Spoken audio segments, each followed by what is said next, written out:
problemas de derechos de autor, desacuerdos creativos o simplemente ideas muy locas. Y es por eso que el día de hoy te traigo 5 crossovers del mundo del terror cancelados. Número 5. Chucky vs Leprechaun. Este crossover hubiera enfrentado a dos villanos mortalmente pequeños del mundo del terror. Chucky, el muñeco diabólico, contra Leprechaun, la criatura mágica irlandesa. Y habría sido una batalla épica entre dos asesinos de baja estatura pero de una letalidad brutal. Una película que prometía ser tanto aterradora como absurdamente divertida. Y a todo esto, ¿por qué se canceló?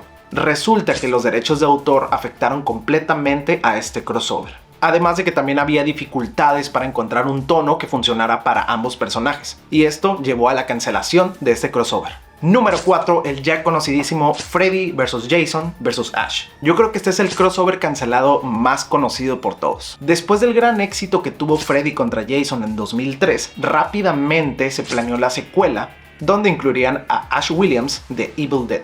Y claro que hubiera sido un plus muy cañón que Ash Williams se uniera con su motosierra a la batalla de Freddy contra Jason, dándole ese gran toque único de Sam Raimi junto con Bruce Campbell. ¿Y por qué se canceló? Pues resulta que los derechos de Evil Dead estaban esparcidos entre varias productoras y eso complicó mucho el poder llevar a cabo este crossover. Y aunque este concepto sí existe en cómics, nunca pudieron llevarlo a la pantalla grande. Número 3, Candyman versus Leprechaun. Ok, esto es demasiado extraño para mí. Se planeó un crossover entre estos dos personajes donde traerían de vuelta a Tony Todd y a Warwick Davis. Esto hubiera sido interesante, ¿no? ¿Por qué? Porque hubiera mezclado ese terror urbano de Candyman contra ese terror mágico, ¿no? Que tiene Leprechaun.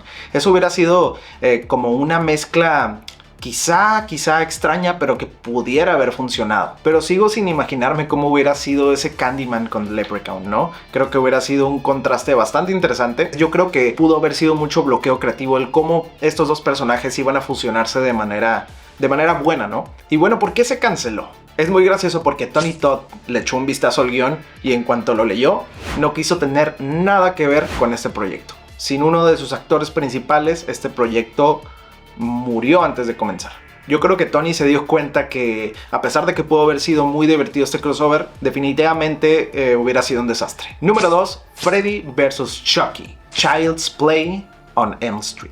Dan Mancini, el director y creador de la saga de Child's Play del personaje de Chucky, tenía rato proponiendo un crossover entre Freddy Krueger y Chucky. Y sí, así tal cual como lo presenté, el proyecto se llamaría Child's Play on Elm Street. Y la propuesta obviamente tenía a estos dos personajes enfrentándose, haciendo crecer la brutalidad, el miedo y todo lo demás en Elm Street. Pero ¿saben qué? Creo que esto hubiera sido un poquito mejor que haber juntado a Leprechaun con Chucky. Creo que estos dos personajes utilizan demasiado la sátira y creo que hubieran quedado mucho mejor. Una batalla entre el maestro de las pesadillas contra el muñeco diabólico, combinando un poquito de terror psicológico con el slasher tradicional ochentero. Y vamos a ver por qué se canceló. Otra vez los derechos de autor haciendo de las suyas, ya que ambas películas pertenecían a estudios diferentes y eso complicó las negociaciones. Aparte de que también el encontrar cómo los dos personajes pueden coexistir en un mismo universo complicó la parte creativa y esto nos llevó a la cancelación. Y número 1, Michael Myers vs Pinhead, Halloween. Y sí, Freddy contra Jason fue una gran inspiración para muchos estudios porque debido a ese éxito, Dimension Films quiso rápidamente hacer un crossover entre estos dos personajes en 2005, titulándolo Halloween. Y fíjense, a comparación de los pasados crossovers cancelados que tenían problemas por derechos de autor, este sí estuvo a punto de hacerse, ya que Dimension Films tenía los derechos de ambas franquicias. Y qué interesante hubiera sido ver al asesino de Haddonfield contra el líder de los cenobitas del infierno.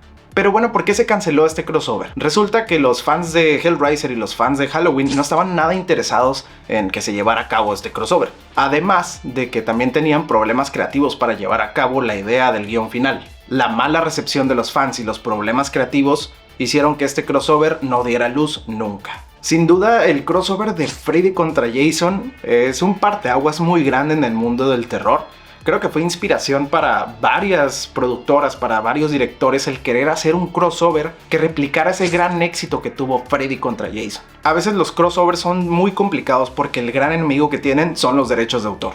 ¿Cuál de estos 5 enfrentamientos te hubiera gustado ver en la pantalla grande? Escríbemelo en los comentarios. Yo soy Olaf y siempre es un gusto saludarlos.